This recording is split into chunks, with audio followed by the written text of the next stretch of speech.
Her father offered her to the prince because she was ugly, but he loved her like no other man. A cold wind sweeps through the castle halls. A young woman, mocked for her plain face, is dragged before a crowd of sneering nobles. Her father bargains her away like cattle, expecting the prince to laugh. But instead, the hall falls silent. The prince takes her hand not in pity, but in defiance, yet shadows stir. Whispers of betrayal, a plot to strip her of honor and cast her aside for another. Letters appear sealed with lies, her own blood turning against her. Still, the servants whisper of her kindness. The common folk call her a true princess of the heart. Will love strong enough to defy a kingdom survive betrayal from within her own family? Comment below and tell me where in the world you're joining from. And if this story made you pause for a moment, hit that subscribe button for more. The great audience chamber of Stuttgart Castle blazed with the light of hundreds of beeswax candles, their flames reflecting off gilt-framed mirrors and crystal chandeliers. Outside, winter winds howled against leaded glass windows. But inside, the press of bodies merchants in their finest wool, nobles wrapped in silk and fur, kept the chill at bay. Magdalena Bauer stood near one of the chamber's towering marble columns, willing herself to disappear into its shadows. Her plain brown dress, though made of fine material, seemed to shrink from the riot of peacock colors surrounding her. She watched as her father, Heinrich Bauer, strode forward to address Prince Friedrich von Württemberg, who sat with perfect posture in his carved wooden chair upon the dais. "Your Highness?" Her father's voice boomed through the chamber, causing several ladies to start. "I come before you with a most advantageous proposal." Magdalena's heart sank. She had begged her father not to do this, not to humiliate her before the entire court. But Heinrich Bauer had never listened to his eldest daughter's wishes before, and he certainly wouldn't start now. "My ships bring the finest silks from Venice, the most exotic spices from the Orient." He gestured expansively, his rings catching the candlelight.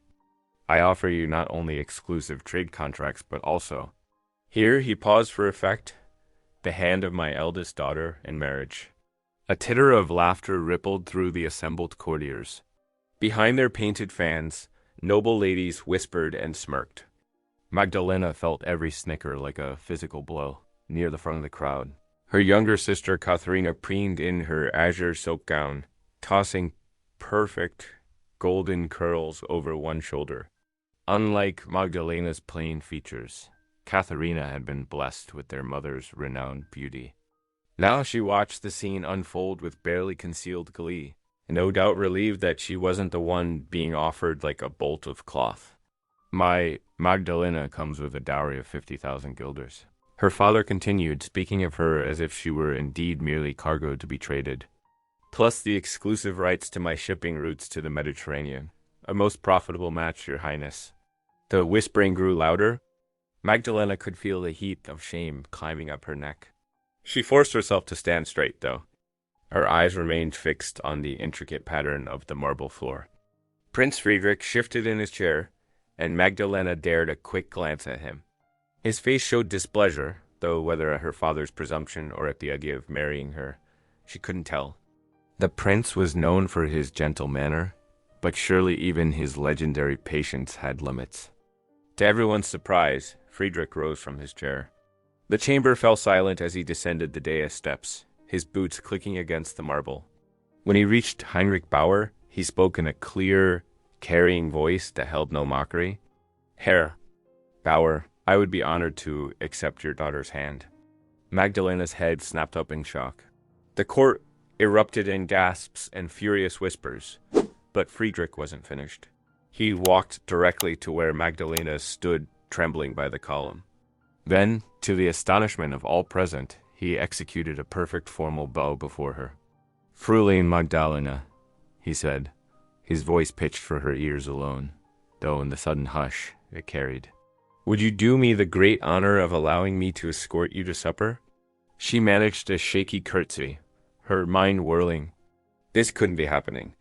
Yet when she placed her hand in his offered one, his grip was warm and steady as Friedrich led her toward the dining hall. The crowd parted before them like water. Noble ladies pulled back their skirts as if her plainness might be catching. Lords muttered behind their hands. But Friedrich seemed not to notice any of it, just before they entered the dining hall. He leaned close and whispered, "You carry yourself with more grace than any jewel here." Magdalena's heart, so used to being hidden away, fluttered to life like a bird testing its wings. For the first time that evening, she allowed herself to feel something dangerous and wonderful. Hope. Dawn's pale light crept through the frost-etched windows of the Bauer household as Magdalena lay in her bed, listening to the bustle below. The clatter of wooden wheels on cobblestones and the stamp of horses' hooves echoed from the courtyard. Sounds that would normally bring comfort, but today only heightened her anxiety. "Miss Magdalena?" Anna the laundress knocked softly before entering with a steaming pitcher of wash water. "Best we get you ready. Your father wants you at court by 9 of the clock." Magdalena sat up, her fingers twisting in the bedsheets. "I cannot face them again, Anna. You did not see how they laughed behind their fans yesterday." "Aye, but I heard about what the prince said to you." Anna set down the pitcher and began laying out Magdalena's clothes. A man who sees grace where others see plain worth? "That's a rare thing, miss." The morning passed in a blur of preparations. Magdalena chose her simplest gray wool dress, adorned only with a modest lace collar. No amount of powder or paint could transform her ordinary features, so she refused both, earning a scowl from her younger sister, Katharina. "You'll shame us all again," Katharina said, flouncing past in a cloud of rose-scented powder. The carriage ride to court seemed both endless and far too short. Soon enough, Magdalena found herself following a liveried footman through the castle's vast corridors. To her surprise, Prince Friedrich waited at the entrance to the royal apartments, his tall figure straight and dignified in dark blue velvet. "Good morrow, Mistress Bauer." He bowed, a gesture that sent whispers rustling through the watching courtiers. "I trust you slept well?" "Yes, your highness. I thank you for your concern." Magdalena curtsied deeply, her cheeks warming at his attention. Friedrich offered his arm. "Come, I would have you meet those who keep this household running." His smile held genuine warmth. "They are, after all, to be your household too." Over the next hour, Friedrich introduced her to everyone from the steward to the scullery maids. He knew each by name, shocking Magdalena with his attention to detail. Most surprising was how the servants responded with genuine respect rather than mere obligation. "Now," Friedrich said as noon approached, "I hope you'll honor me with your company at dinner. I have arranged for us to dine privately." Several nearby courtiers gasped at this breach of protocol. Unmarried couples never dined alone. But Friedrich merely raised an eyebrow at their reaction and led Magdalena to a small, sun-filled chamber where a table had been set for two. Roast goose was perfectly prepared, but Magdalena barely tasted it. Instead, she found herself drawn into conversation with Friedrich about books she had read, about the merchant families whose children she attended during fever outbreaks. "You have healing skills?" Friedrich asked, genuinely interested. "Only simple ones, your highness. Herbs and poultices, mostly learned from our cook's mother. Please, when we're private like this, call me Friedrich." He topped off her wineglass. "And tell me more about these families you helped. I find it refreshing to hear of real people, real concerns. The flattery at court grows tiresome." Magdalena smiled, feeling more at ease. "Surely not all at court are insincere? More than you'd think. Everyone wants something: position, favor, wealth." He sighed. "Finding honest words here is like finding diamonds in river mud." As they finished their meal, a maid came to clear the plates. As she reached past Magdalena, she whispered, "We're glad it's you, miss. The servants all say so. You treat us like people, not furniture." When evening approached, Friedrich escorted Magdalena to vespers in the castle chapel. Candlelight danced across the carved wooden pews and gilded icons as she knelt in prayer. The familiar Latin words washed over her like a blessing, helping to ease the day's tensions. Through lowered lashes, she noticed Friedrich watching her, his expression thoughtful and warm. For the first time since arriving at court, Magdalena felt something like peace settle in her heart The morning sun cast long shadows through the castle's arched windows as Magdalena walked the silent corridors, her simple wool dress rustling against the stone floors. The scent of beeswax and fresh rushes filled the air. The servants had just finished their morning cleaning. As she rounded a corner toward the library, familiar voices made her pause. "The contracts must be sealed before we proceed," came her father's hushed tone from a shadowy alcove. "The shipping routes through Stuttgart. Peace, Master Bauer." The Chancellor's silky voice cut through the air. "Once the dowry gifts are properly recorded and your trade contracts secured, I shall personally see to the annulment. Your younger daughter Katharina will make a far more ... suitable match." Magdalena's heart seemed to stop beating. She pressed herself against the cold stone wall, one hand covering her mouth to stifle any sound. "Indeed," her father replied with a merchant's calculating tone, "Katharina has the beauty befitting a prince's wife. This temporary arrangement with Magdalena will smooth the way." Their footsteps echoed away, leaving Magdalena trembling in the empty corridor. Tears threatened to spill, but she forced them back. A servant could appear at any moment. She must maintain her dignity. With unsteady steps, she made her way to the laundry rooms deep in the castle's lower levels. The warm, damp air wrapped around her like an embrace as she sought out Anna, kind-faced laundress who had shown her friendship since her arrival. "Lord above, child," Anna exclaimed, seeing Magdalena's pale face. She quickly guided her to a wooden stool near the great washing cups. "What's happened to put such fear in your eyes?" In that steamy sanctuary, surrounded by the honest scent of soap and clean linen, Magdalena poured out everything she had overheard. Anna listened with growing concern, her work-worn hands stilling on the sheet she was folding. "Those scheming serpents," Anna muttered, making the sign of the cross. "To treat holy matrimony as if it were a merchant's bargain." She wrapped Magdalena in a motherly embrace. "But take heart, Giri. I've seen how the prince looks at you, with clear eyes and an honest heart." Evening arrived all too quickly, bringing with it a grand banquet in the great hall. Hundreds of candles blazed in crystal chandeliers while musicians played from the gallery above. Magdalena sat beside Friedrich at the high table, painfully, aware of the whispers behind painted fans and the sidelong glances from the assembled nobility. "Look at her gown plain wool, like a merchant's clerk," one lady murmured just loud enough to be heard. "And no jewels to speak of," another added, with a tinkling laugh. "One might mistake her for a servant if she weren't seated beside his." Friedrich's hand tightened on his goblet, his jaw set with quiet anger.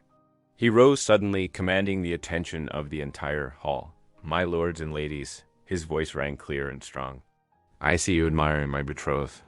Allow me to tell you what I see: a woman of grace, wisdom, and true nobility of spirit." His eyes met Magdalena's with warmth. "It is not the jewel, but the spirit that makes a woman radiant." A hushed silence fell over the hall. Magdalena's cheeks burned, but she held her head high, touched beyond words by his defense. Later that night, in the quiet sanctuary of her chamber, Magdalena sat at her small writing desk. The candle flame danced as she dipped her quill and began to write to Father Benedict, the kind priest who had guided her since childhood. "Dearest Father," she wrote, her hand trembling slightly, "I find myself in need of your wise counsel. My father has arranged my betrothal to Prince Friedrich, a match far above my station, but I have discovered it is built upon treachery." She poured out her heart onto the paper, describing the overheard plot and her fears. As she finished, she carefully folded the letter and sealed it with a drop of red wax. Pressing her simple ring into the cooling surface, the letter complete, she said a quiet prayer. The postwriter would depart at dawn's first light, carrying her plea for guidance with him. Until then, she could only wait and hope and pray that Father Benedict's response would show her the right path through this maze of deception. Frost glittered on bare branches in the palace. Cartons as Magdalena walked beside Prince Friedrich, her boots crunching softly on the gravel path. Behind them, the elderly Baroness von Keller maintained a proper distance as their chaperone. occasionally pretending to study the winter-dormant rosebush to give them a semblance of privacy. The morning sun cast long shadows across the hedgerows, their breath visible in the crisp air. Magdalena pulled her woolen cloak tighter, grateful for its warmth. Friedrich had insisted on these morning walks, saying the gardens held their own quiet beauty, even in winter. The French envoys arrived yesterday, Friedrich said quietly, his voice heavy with concern. They brought portraits of Princess Marie-Louise. He paused, watching a robin hop along a frozen fountain. The court expects me to secure an alliance. Through marriage, Magdalena's heart tightened in her chest. Of course, a prince must think of his duchy first. What was she, a merchant's daughter, compared to a French princess? Your Grace, she began, her voice trembling slightly. Perhaps it would be best if I... No, Friedrich interrupted, turning to face her. His eyes held a fierce determination she hadn't seen before. I know what you would say, but pray hear me first. All my life, I have been surrounded by false smiles and calculated courtesies, but with you... He gestured to the simple beauty of the frost-covered garden. With you, I find truth. That is worth more than any alliance.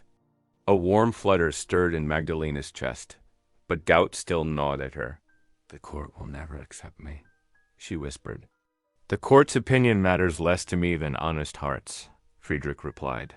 He nodded toward the castle, where servants were going about their morning tasks. Have you not noticed how they've taken to you? Indeed, she had. Just that morning, Anna the laundress had left fresh-baked bread in her chamber, still warm from the kitchen hearths. The night before, she'd found her room especially warm, the fire built up higher than usual. Small kindnesses, freely given, that meant more than all the forced courtesies of the nobles. Yesterday, Magdalena admitted, one of the kitchen maids showed me where to find the best apples in the storehouse. She said, she smiled at the memory. She said it was because I always remember her name. Friedrich's eyes softened. You see? They recognize true nobility when they see it, the nobility of spirit, not just birth. They walked in comfortable silence until they reached the frozen pond where royal swans huddled near the edge, their graceful necks curved against the cold. Friedrich produced a small bag of breadcrumbs from his coat pocket. Shall we? He asked with a boyish grin that transformed his entire face. Magdalena couldn't help but laugh as they tossed crumbs to the eager swans. The setting sun painted the ice in shades of gold and pink, and for a moment, she forgot about court politics and social barriers. She forgot about her father's schemes and her sister's beauty. Here, watching Friedrich delight in such a simple pleasure, she saw just a man, not a prince bound by duty. The swans crowded closer, their beaks snapping up the treats. One particularly bold bird waddled onto the bank, causing Magdalena to step back with a small gasp. Friedrich steadied her with a hand at her elbow, and then, instead of letting go, he allowed his hand to slide down until his fingers entwined with hers. Time seemed to stop. His hand was warm despite the cold air, and Magdalena could feel her pulse racing at this simple touch.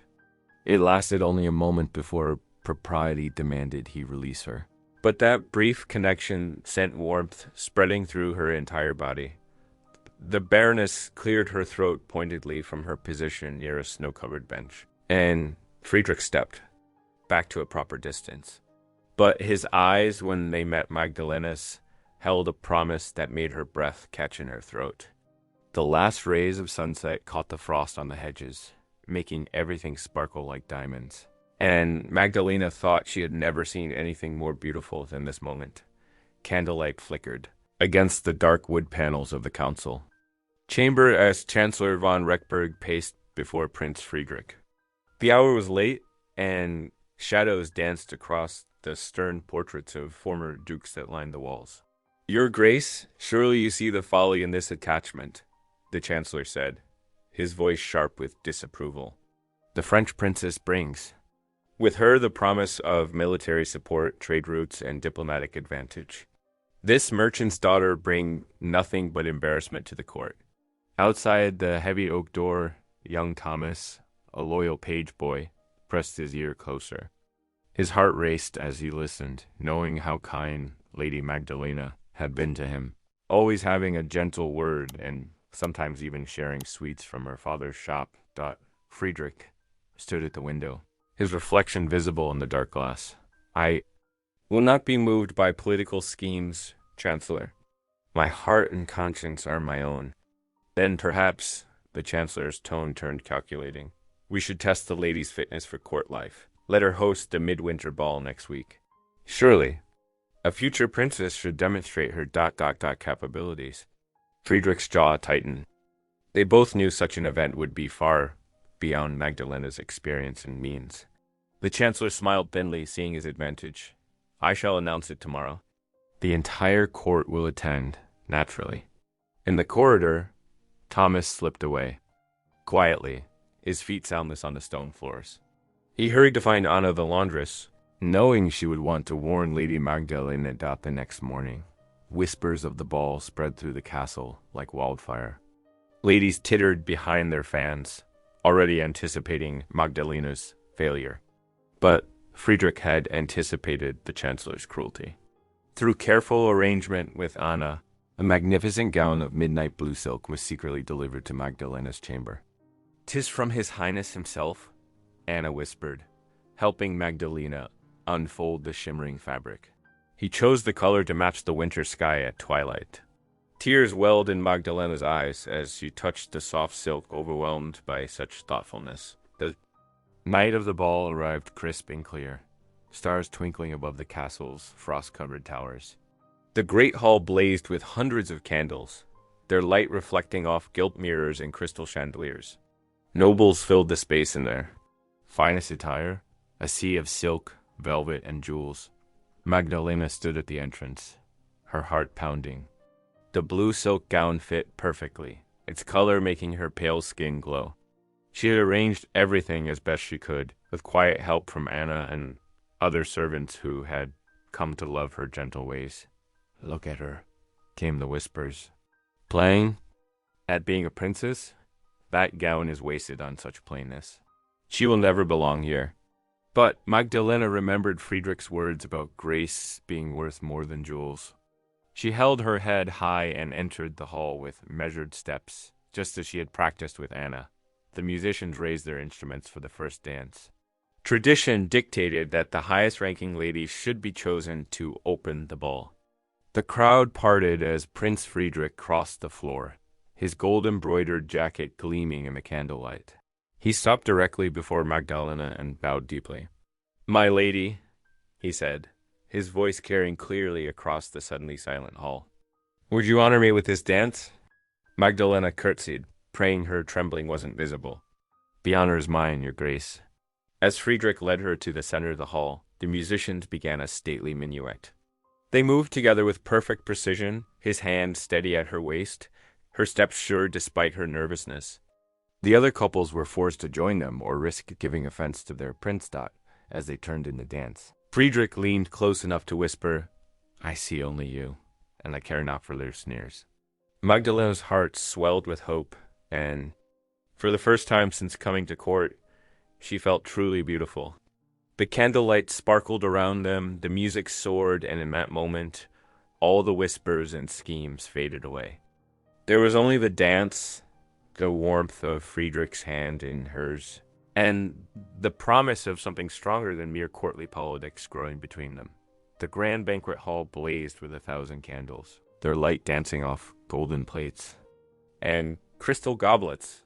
Foreign envoys in their finest silks and velvets filled the chamber, their jewels winking like stars against the dark wood panels.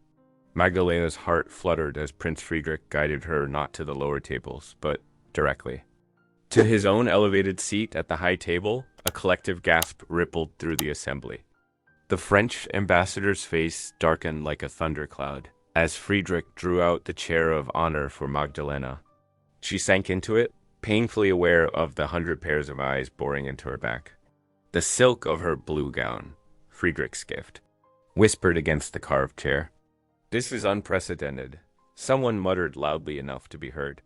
"A merchant's daughter at the prince's right hand?" Friedrich's calm voice cut through the whispers. "My lady deserves no less." His hand brushed Magdalena's shoulder briefly, a gesture that sent more shocked murmurs through the crowd. The French ambassador, Monsieur Dupont, made no attempt to hide his displeasure.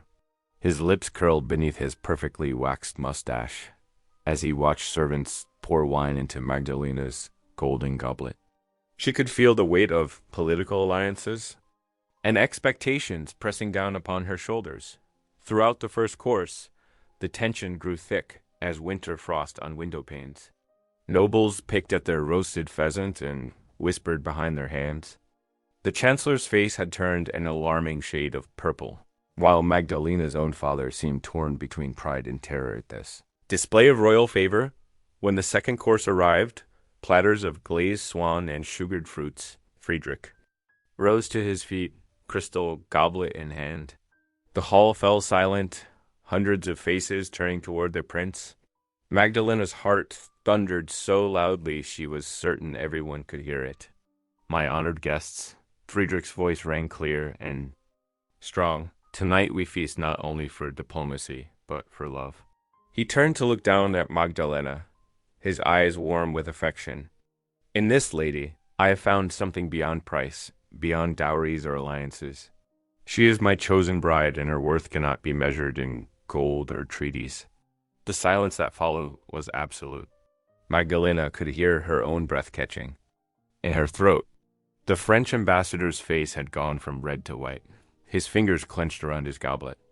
In that moment, she saw the full weight of what Friedrich risked for her: alliances, trade agreements, the very peace between nations. A few scattered claps broke out, quickly dying away under the crushing quiet. Friedrich remained standing, his expression serene despite the storm he had unleashed. With deliberate grace, he raised his goblet higher. "To my future princess," he declared, and drank deeply. Protocol demanded that the assembly drink as well, though Magdalena saw many barely touch their lips to their cups. The rest of the banquet passed in a blur of tension and whispered conversations. She barely tasted the elaborate dishes placed before her, too aware of the political earthquake Friedrich had just triggered. Later that night, when the castle had grown quiet and most had retired, Magdalena slipped through the shadows toward the chapel. Her heart still raced from the evening's events. The chapel door creaked softly as she entered, moonlight streaming through the high windows to paint silver patterns on the stone floor. Friedrich waited by the altar, his face half in shadow. He reached for her hands as she approached, and she felt them trembling in his warm grip. "You've risked everything," she whispered, her voice catching. "I would risk more," he replied, his thumb stroking her palms. "If the world rejects us, I will still claim you. Let them rage and plot, my heart knows its truth." Magdalena gazed up at him in the silvery light, seeing the determination in his face. "I believe you," she whispered, though her hands still shook in his grasp. "God help me. I believe you." The moonlight wrapped around them like a blessing as they stood together in this sacred silence, while beyond the chapel walls, the wheels of politics and power ground into motion, threatening to tear apart everything they held dear. The morning sun cast long shadows through the frosted windows of Stuttgart Palace. Magdalena's heart pounded as she followed a stern-faced guard down the corridor to her father's chambers. The summons had come suddenly, interrupting her morning prayers. Her father stood by the hearth, his face dark with fury. The Chancellor, Von Rechberg, lurked nearby, a stack of papers clutched in his gloved hands. The room felt as cold as a tomb despite the crackling fire. "Explain these," her father demanded, snatching the papers from the Chancellor and thrusting them at her. Magdalena's hands trembled as she took the letters, her eyes widening as she read. Each page bore what appeared to be her own handwriting, yet she had never penned these words. "Secret arrangements with Dutch merchants," her father spat. "Promises to share state secrets when she wed the prince. Plans to undermine our duchy's trade agreements." His voice rose with each accusation. "Father, I never wrote these letters," Magdalena whispered, her throat tight with fear. "This is not my hand, though it looks similar." Someone has. The sharp crack of his palm across her cheek silenced her. Magdalena stumbled backward, tears springing to her eyes. Never in her life had her father struck her. "Silence," he roared. "You shame our family name with your treachery." The Chancellor stepped forward, his thin lips curved in a satisfied smile. "The evidence must be presented to the council immediately. Such betrayal cannot go unpunished." Guards escorted them through the castle halls to the council chamber. Magdalena's cheek burned, but her heart ached more at the sight of Friedrich's face as they entered. He sat rigid on his carved chair, his features a mask of shock and dismay as the Chancellor read the forged letters aloud. "These documents reveal a plot most foul," the Chancellor declared. "The merchant's daughter sought to use His Highness's affections to gain trade secrets for foreign powers." His voice dripped with false regret. Friedrich's hands gripped his chair's arms until his knuckles whitened. "Magdalena," he said, his voice strained, "tell me this is not true." "My prince, I swear on my mother's grave, I did not write those letters," Magdalena pleaded. "Someone has copied my hand to create these falsehoods." Her father grabbed her arm roughly. "Enough of your lies. You will not speak to His Highness." Again. Friedrich half rose from his seat, conflict clear in his eyes. But what could he do? The letters appeared genuine and without proof of forgery. His defense of her would only seem the foolish protests of a man deceived by a clever temptress. The council members muttered among themselves, their faces full of righteous anger. The Chancellor's voice cut through their whispers. "The penalty for such treasonous behavior is clear. She must be banished from court immediately." "Indeed," her father agreed. "I will take her home and keep her under close watch until a proper punishment can be decided." Magdalena caught one last glimpse of Friedrich's tormented expression before the guards pulled her away. They marched her through the castle corridors where she had so recently walked with hope and joy. Now servants who had shown her kindness turned their faces away, and nobles whispered behind their hands as she passed. The carriage ride to her father's house passed in a blur of tears and silence. Guards escorted her to her childhood chamber, where she was locked inside like a prisoner. The room felt smaller than she remembered. The familiar furnishings now strange and UNWEO. As night fell. Magdalena lay in her narrow bed, her fingers working the smooth beads of her mother's rosary.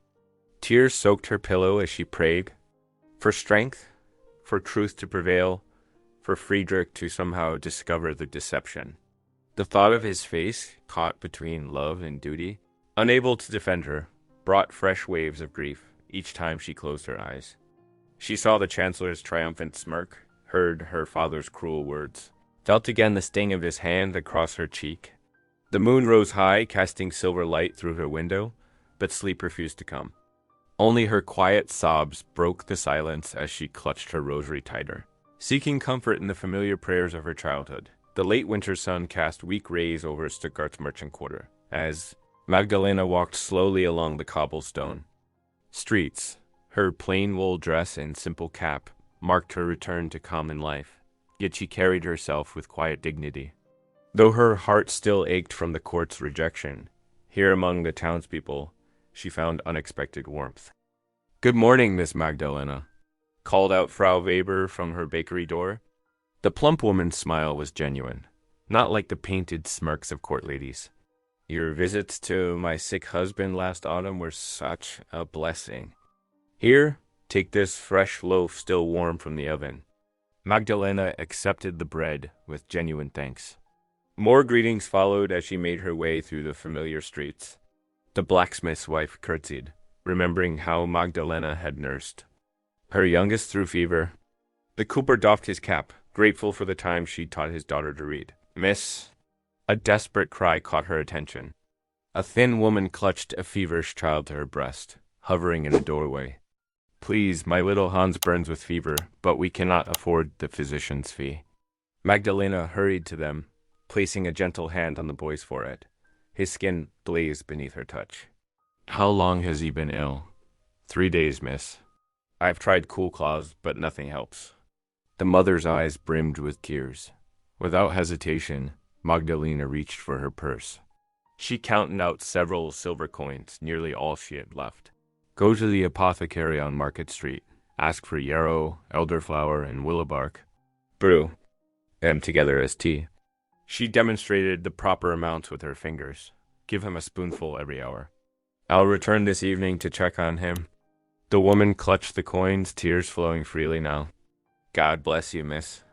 The nobles in their fine carriages just turn away, but you stop and help. Word of Magdalena's kindness spread through the quarter like ripples in a pond. By midday, mothers were whispering over their washing, traders pausing their haggling. To share tailies, did you hear how she gave her last coins to save the cooper's boy? Remember when she taught the washerwomen's daughters their letters? The merchant's plain daughter is kinder than all the nobles combined. Meanwhile, in the castle's shadowy corridors, Anna, the laundress, and Jakob the page conducted their own desperate search. Anna checked every desk drawer she could access while folding linens, while Jakob slipped like a shadow through the chancellor's study whenever possible. There must be proof somewhere, Anna whispered to Jakob as they met briefly in the servants' passage. The chancellor cannot have destroyed every trace of his forgery. I'll keep watching, Jakob promised. He doesn't notice pages were like furniture to him. Yesterday I saw him burning papers in his chamber fireplace. He's worried about something. As evening approached, Magdalene made her way to the humble kitchen of Frau Schmidt, a widow who took in washing. Word had spread of her presence in the quarter, and common folk began to gather. The small room grew crowded with familiar faces. Lit by candlelight, the baker, the cooper, the blacksmith's wife, mothers whose children she'd tended. Girls she'd taught to read. The widow, Frau Schmidt, ladled out simple soup into wooden bowls. It's not fancy court food, she apologized, but it's offered with love. It's perfect, Magdalena assured her, accepting a bowl gratefully. The honest food and company warmed her more than any gilded court feast. One by one, the townspeople shared stories of her kindnesses, moments Magdalena had nearly forgotten, but they had treasured. The cooper's daughter proudly read aloud from her prayer book. The blacksmith's wife brought her healthy young son, now strong after the fever Magdalena had helped cure. Finally, old Frau Schmidt rose shakily to her feet, clasping Magdalena's hands in her work-worn ones. Her eyes shone with tears in the candlelight. You are already our princess, she declared firmly, no matter what they say. A true noble is made by deeds, not birth, and your heart shows more nobility than all there. Fine titles. A murmur of agreement rose from the gathered townspeople. Magdalena felt tears prick her eyes as she looked at their honest, caring faces. Here, among these good people, she had found more acceptance than she'd ever known at court. The third Sunday, since Magdalena's banishment dawned cold and gray. She sat near the window of her childhood bedroom, watching snowflakes drift past the frosted glass. The quiet of her prayers was broken by urgent pounding at the front door below. Miss Magdalena, please, you must come quickly. The voice belonged to Jakob, the loyal page she remembered from court. Her heart leaped as she hurried down the wooden stairs, her skirts rustling.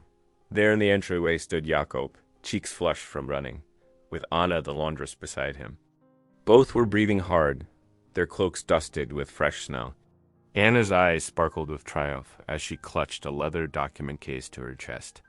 We found them, dear child, Anna said, her voice trembling with excitement. The proof of your innocence, Jakob nodded eagerly. I watched the chancellor for days, following him secretly. When he left his chambers this morning for church services, Anna and I slipped inside. The forged letters were hidden in a false drawer of his desk. Anna opened the case with shaking fingers. Inside lay the damning evidence, draft versions of the letters that had accused Magdalena, complete with the chancellor's own handwriting showing his careful practice of copying her signature. There were also notes detailing his scheme with her father and sister. See here, Anna pointed to the telltale marks. He used the same ink that stains his official documents. And look how he crossed his letters, exactly as he does in all his proclamations that I've laundered over the years. Magdalena's eyes filled with tears as she touched the papers that had destroyed her happiness. But how did you know where to look? I've cleaned his chambers for 15 years, Anna said. Proudly, I know every hiding place. And young Jakob here has sharp eyes. he spotted the Chancellor testing inks late at night last week. The evidence traveled swiftly to the palace.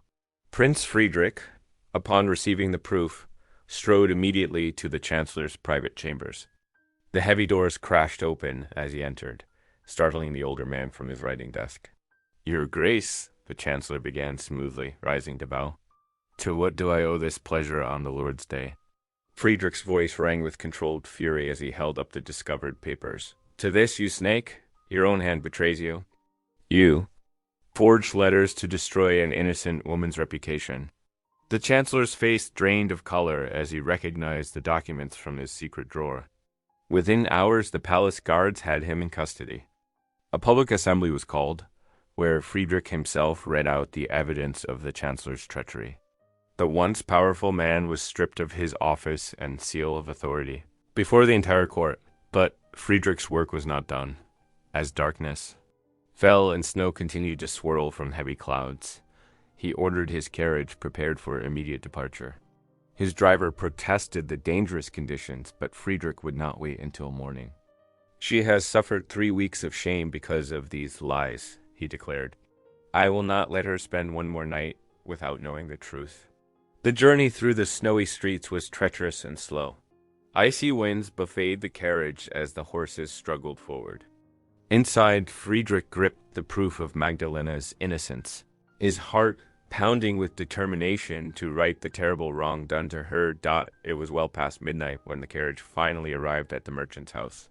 Fresh snow lay thick on the ground, unstained by any footprints. A single candle still burned in an upstairs window, Magdalena's window. The household, awakened by the commotion of arrival, gathered in the grand entry hall. Magdalena appeared last, wrapped in a modest robe. Her face pale with surprise at the late-night disturbance. Friedrich stood in the doorway, his cloak and hair dusted with frost, his eyes seeking only her. Without hesitation, he strode forward and fell to one knee before her, caring nothing for the puddle of melting snow beneath him or the gasps of the watching servants. "I cast away crowns and contracts," he declared, his voice ringing with sincerity in the hushed hall. "I come for you, Magdalena, for only in you do I see truth." The crisp winter air carried the sound of church bells across Stuttgart as, for 3 consecutive Sundays, the bands were read announcing the marriage of Prince Friedrich to Magdalena Bauer. Each time, the priest's voice rang clear through the hushed sanctuary. "If any person knows just cause why these two should not be joined in holy matrimony, let them speak now or forever hold their peace." Though some nobles shifted uncomfortably in their pews and whispered behind gloved hands, none dared raise objection, not after Duke Eberhard himself had granted a special license for the marriage. The Duke had watched closely during the scandal, and Magdalena's quiet dignity throughout her persecution had moved him deeply. "There is more nobility in her little finger than in all the painted peacocks of my court," he had declared while signing the license, his stern face softening for a moment. On the morning of the wedding, Stuttgart's cathedral filled with an unusual mix of guests. Common folk from the merchant quarter stood shoulder to shoulder with nobility, while servants who had shown Magdalena kindness were given places of honor near the front. Anna the laundress sat proudly in the second row, her eyes already glistening. With joyful tears, Magdalena chose to wear the blue silk gown Friedrich had given her during those first difficult days at court. It was simple compared to the elaborate wedding gowns of noble brides, but as she walked down the aisle, its color seemed to glow like a summer sky. Her face, alight with happiness, had never looked lovelier. Friedrich waited at the altar, his eyes never leaving her as she approached. When she reached his side, he took her hand and turned to address the assembled crowd, his voice carrying to every corner of the vast space. "Beauty fades, wealth falters, but the nobility of heart endures," he proclaimed. "I have found my queen in Magdalena. In her grace, her kindness, and her unwavering truth, I have discovered what true nobility means." Near the back of the church, Magdalena's father stood alone, his former friends giving him a wide berth. The scandal of his plot with the Chancellor had destroyed his standing in both merchant and noble circles. Beside him, Katharina dabbed at her eyes with a lace handkerchief. Her tears bore not of joy, but of bitter envy, as she watched her plane. Sister, marry the prince she had schemed to claim. After the ceremony, well-wishers lined the cathedral steps, throwing flower petals and calling out blessings as the newlyweds emerged. Their carriage waited below, decorated with winter evergreens and white ribbons, ready to carry them to their estate in the countryside dock as they settled into the carriage's velvet cushions. The great bells of Stuttgart began to toll. The sound rolled across the city like waves of joy, celebrating love's triumph over prejudice and deceit. Magdalena leaned her head against Friedrich's shoulder, her heart too full for words at first. "I was given to you in scorn," she finally whispered, "yet you loved me as no man ever could." Friedrich's arm tightened around her, as he replied with simple devotion, "and ever shall." The carriage pulled away from the cathedral, carrying them toward their new life together, as the bells continued their joyous song overhead. If today's story reminded you of the quiet strength of love, I'd love to see you again. Subscribe. And tomorrow we'll meet right here, where love speaks softly and stays.